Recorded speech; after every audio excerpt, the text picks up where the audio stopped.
Okay. Good morning, everyone. I am Shrikant. I am completed my graduation in SU University in MSc Zoology. Okay. Today I am going to teach about the topic was fluid mosaic model. Okay, ఈ fluid mosaic model అనేది ఎలా అంటే వీటిల్లో మనకి పాస్ఫోలిపిడ్ bilayer ఉంటుంది.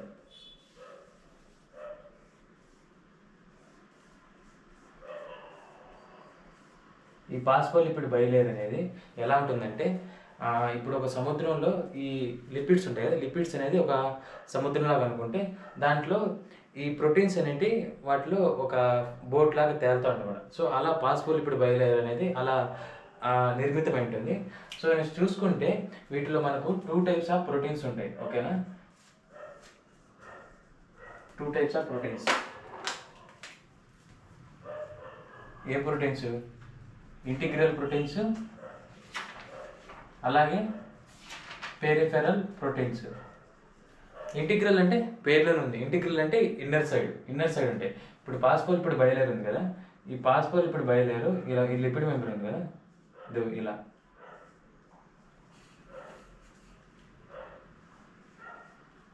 ఈ lipid లేయర్కి మధ్యలో ఇలా టోటల్గా అయితే కవర్ అవుతుంది అన్నమాట. కవర్ అయ్యి ఇట్స్ పైన కింద వచ్చేసి ఇవి ఉంటాయి, ఏవి లిపిడ్స్ ఉంటాయి. ఈ లిపిడ్స్కి ఇట్లా మధ్యలో వచ్చేసి ఈ ఇంటిగ్రల్ ప్రోటీన్స్ అనేవి ఇక్కడ ఇన్సర్ట్ అయ్యాయి. ఇవి దేనికి వచ్చి ట్రాన్స్పోర్టేషన్కి, దేనికి అయాన్స్ మాలిక్యూల్స్ యొక్క ట్రాన్స్పోర్ట్ కోసం ఈ ఇంటిగ్రల్ ప్రోటీన్స్. అలాగే పెరిఫెరల్ ప్రోటీన్స్ ఉన్నాయి. ఓకేనా, ఈ పెరిఫెరల్ ప్రోటీన్స్ అనేవి జస్ట్ ఏముంటాయంటే ఇలా జస్ట్ పెరిఫెరల్గా ఉంటాయి. పెరిఫెరల్ అంటే నేమ్లో ఉంది. పెరిఫెరల్ మీన్స్ బయటగా కొంచెం. చూసారు కదా, ఇలా పెరిఫెరల్గా అయితే ఉంటాయి. రిమైనింగ్ పార్ట్ అంతా ఈ పాస్ఫోలిపిడ్ బైలేయర్ అనేది లిపిడ్స్ అనేది కవర్ చేస్తాయి అనమాట. ఈ పెరిఫెరల్ ప్రోటీన్స్ దేనికంటే సిగ్నలింగ్ కోసం, సెల్ సిగ్నలింగ్ కోసం. సో అండ్ ఆల్సో మనం ఈ లిపిడ్ బైలేయర్లో చూసుకుంటే ఈ లిపిడ్స్ ఉన్నాయి కదా, వీటికి వచ్చేసి మనకి ఏముంటాయి, హైడ్రోఫిలిక్ హెడ్. ఓకే, అలాగే దీనికి ఒక టెయిల్ ఉంటుంది, హైడ్రోఫోబిక్ టెయిల్. హైడ్రోఫోబిక్ మీన్స్ ఏంటి, హైడ్రోజన్ని అంటే వాటర్ని ఇది అవాయిడ్ చేస్తుంది అనమాట. సో అదే హైడ్రోఫిలిక్ అనుకోండి, వాటర్ని ఇది లవింగ్ చేస్తుంది అనమాట. సో ఈ హైడ్రోఫోబిక్ హెడ్ అనేది బయటగా ఉంటుంది. చూసారు కదా, ఈ లిపిడ్ బైలేయర్ ఉంది కదా, దీనికి బయటగా ఉంటుంది. అదే హైడ్రోఫోబిక్ టెయిల్ అనేది లోపలగా ఉంటుంది. సో ఇది ఇన్నర్గా ఉంటుంది, అది అవుటర్గా ఉంటుంది. అలాగే ఈ ఇంటిగ్రల్ పెరిఫెరల్ అన్నారు కదా, ఈ ఇంటిగ్రల్ మీన్స్ అంటే ఏంది, ఇంట్రిన్సిక్ ప్రోటీన్స్ అని కూడా అంటారు ఇంకో నేము. అలాగే పెరిఫెరల్ ప్రోటీన్స్ అయితే ఎక్సెంట్రిక్ ప్రోటీన్స్ అంటారు అనమాట. ఓకేనా, సో నెక్స్ట్ ఇంకా దీని గురించి మాట్లాడుకోవాలంటే దీంట్లో కొన్ని ఉంటాయి, ఏవి గ్లైకోలిపిడ్స్, అలాగే గ్లైకోప్రోటీన్స్. ఓకేనా, ఈ గ్లైకోలిపిడ్స్ గ్లైకోప్రోటీన్స్ ఏంటంటే, గ్లైకో మీన్స్ అంటే ఏంటి, కార్బోహైడ్రేట్. ఓకేనా, సో ఈ కార్బోహైడ్రేట్ ప్లస్ లిపిడ్ ఇవి రెండు అటాచ్ అయిన దాన్ని గ్లైకోలిపిడ్ అంటారు. అలాగే గ్లైకోప్రోటీన్స్ కూడా కార్బోహైడ్రేట్ ప్లస్ ప్రోటీన్స్ ఇవి రెండు ఉంటాయి అన్నమాట. సో దీన్ని గ్లైకోప్రోటీన్స్ అంటారు. ఇవి ఎక్కడ ఉంటాయి, సెల్ మెంబ్రేన్కి. ఇక్కడ చూసారు కదా, ఫర్ ఎగ్జాంపుల్ నేను ఇక్కడ డ్రా చేస్తాను చూడండి.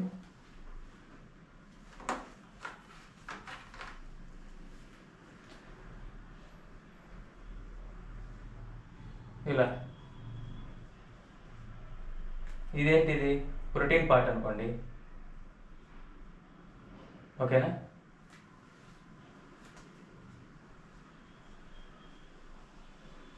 గ్లైకోప్రోటీన్. అదే గ్లైకోలిపిడ్ అంటే ఎలా ఉంటుంది, గ్లైకోలిపిడ్ అంటే ఒక లిపిడ్ పార్ట్ ఉంటుంది, అలాగే ఇంకోటి కార్బోహైడ్రేట్ పార్ట్. సో దాన్ని గ్లైకో ప్రోటీన్స్ అంటారు. సో గ్లైకోప్రోటీన్స్ గ్లైకోలిపిడ్స్ ఇవి రెండు కూడా దేనికోసము, సెల్ సిగ్నలింగ్ కోసం. సో మోస్ట్లీ ప్లాస్మా మెంబ్రెన్స్లో, సెల్ మెంబ్రెన్స్లో గ్లైకోలిపిడ్స్, గ్లైకోప్రోటీన్స్ మాత్రమే ఉంటాయి. ఓకేనా. సో ఇంకా నెక్స్ట్ ఇంకా మాట్లాడుకుంటే ట్రాన్స్పోర్ట్ గురించి. దీంట్లో ఏమేమి ఉంటాయి? ప్యాసివ్ ఉంటుంది. ప్యాసివ్లు ఏముంటాయి? డిఫ్యూజన్. సో డిఫ్యూజన్ గురించి మాట్లాడుకుంటే ఏంటి? డిఫ్యూజన్ అనేది వితౌట్ ఎక్స్పెండర్ ఆఫ్ ఎనర్జీ. ఓకేనా. ఏటీపీని ఒక డిపెండెంట్ లేకుండానే ఈ డిఫ్యూజన్ అనేది జరుగుతుంది. సో దీనికి ఏమీ అవసరం లేదు. ఏది సెల్ అదే పర్మియబుల్ మెంబ్రేన్ ఏం అవసరం లేదు. ఎందుకంటే ఈ డిఫ్యూజన్ అనేది లైక్ పర్ఫ్యూమ్ చూసుకోండి. ఆ పర్ఫ్యూమ్ ఏంటి? హైయర్ కాన్సన్ట్రేషన్ నుంచి లోవర్ కాన్సన్ట్రేషన్ ఉన్న ఏరియాకి అయితే ట్రాన్స్ఫర్ అవుతుంది, డిఫ్యూజ్ అవుతుంది అనమాట. అలాగే డిఫ్యూజ్ అయిపోయిన తర్వాత ఇంకోటి ఏముంది? ఆస్మోసిస్. సో ఆస్మోసిస్ గురించి మాట్లాడుకుంటే ఈ ఆస్మోసిస్ అనేది మనకి ఎలా జరుగుతుంది? లోవర్ సొల్యూట్ నుంచి హయ్యర్ సొల్యూట్కి. అర్థమైందా? సో ఎగ్జాంపుల్ ఎలా చెప్పాలంటే షుగర్ తీసుకోండి. ఇప్పుడు బంగాళదుంప ఉంటుంది కదా, ఈ బంగాళదుంపలో మీరు ఇక్కడ షుగర్ ఉంటుంది ఇన్నర్గా. ఓకేనా. ఇది ఒక బీకర్ అనుకోండి. సో బయట ఏముంటాయి? H2O వాటర్ ఉంటాయి. సో ఏమవుతుందంటే ఇక్కడ ఈ హయ్యర్ వాటర్ పొటెన్షియల్ నుంచి ఈ లోపలికి లోవర్ వాటర్ పొటెన్షియల్కి అయితే ఈ ట్రాన్స్పోర్ట్ ఆస్మోసిస్ అనేది మనకు జరుగుతుంది అనమాట. సో చూస్తున్నారు కదా ఇక్కడ షుగర్ అంటే ఏంటి? ఇక్కడ హై సొల్యూట్ కాన్సన్ట్రేషన్ ఇక్కడ హై ఉంది, ఇక్కడ సొల్యూట్ కాన్సన్ట్రేషన్ లో ఉంది. ఓకేనా. సో ఇక్కడ నుంచి లోవర్ సొల్యూట్ కాన్సన్ట్రేషన్ నుంచి హైయర్ సొల్యూట్ కాన్సన్ట్రేషన్కి అయితే మనకు ఆస్మోసిస్ అయితే జరుగుతుంది. సో ఈ విధంగా అయితే ట్రాన్స్పోర్టేషన్ జరుగుతుంది. ఇది ప్యాసివ్ ట్రాన్స్పోర్ట్. అలాగే ఇంకా చూసుకుంటే మనకు యాక్టివ్ ట్రాన్స్పోర్ట్.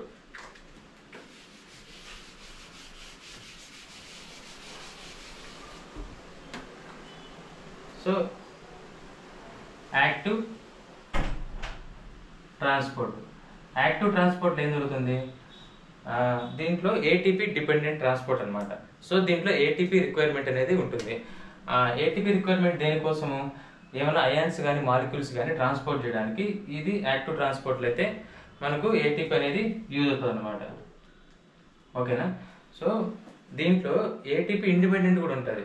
ఇది యాక్టివ్ ట్రాన్స్పోర్ట్లోనే ఏటీపీ ఇండిపెండెంట్ కూడా ఉంటుంది. సో ఏటీపీ ఇండిపెండెంట్ దేనికి ఏమేమి ఉంటాయి ట్రాన్స్పోర్ట్? వాటిల్లో మనకు చూసుకుంటే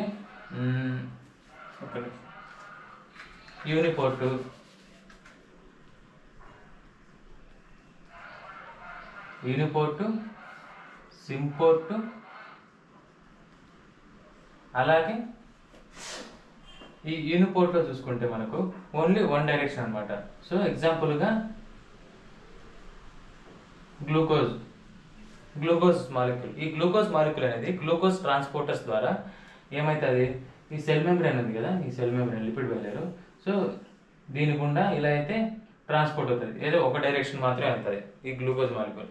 అలాగే సింపోర్ట్ చూసుకుంటే దీంట్లో ఏమవుతుందంటే 2 మాలిక్యూల్స్ ఏది రెండు ఒకటే డైరెక్షన్లో వెళ్తాయి అనమాట. 2 మాలిక్యూల్స్ అనేవి రెండు ఒకటే డైరెక్షన్లో వెళ్తాయి. ఇలా చూసుకుంటే ఎలా? ఫర్ ఎగ్జాంపుల్ ఒక సోడియం అలాగే గ్లూకోజ్ ట్రాన్స్పోర్ట్. ఓకేనా. సో సోడియం గ్లూకోజ్ అనేది రెండు ఒకటే డైరెక్షన్లో అయితే ట్రాన్స్ఫర్ అవుతాయి అనమాట. సోడియం గ్లూకోజ్ అంటే ప్రోటాను గ్లూకోజ్ అన్నమాట. ఓకేనా. సో యూనిపోర్టు, సింపోర్టు, అలాగే యాంటీపోర్టు. యాంటీపోర్ట్లో ఏం జరుగుతుంది? యాంటీపోర్ట్లు ఏంటంటే ఒకటి ఒక డైరెక్షన్లో అయితే ఇంకోటి ఆపోజిట్ డైరెక్షన్ వస్తుంది. ఒకటి ఈ డైరెక్షన్, ఇంకోటి ఆపోజిట్ డైరెక్షన్, మధ్యలో సెల్ మెంబ్రేన్ అన్నమాట. సో ఈ విధంగా ట్రాన్స్పోర్ట్ అయితే మనకు జరుగుతుంది.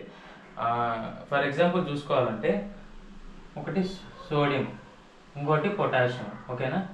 అలా అనమాట. సోడియం పొటాషియం అయాన్స్ అయితే ఈ యాంటీపోర్ట్ని యూజ్ చేసుకొని డైరెక్షన్ అయితే వాటిని కంప్లీట్ చేసుకుంటాయి ట్రాన్స్పోర్ట్.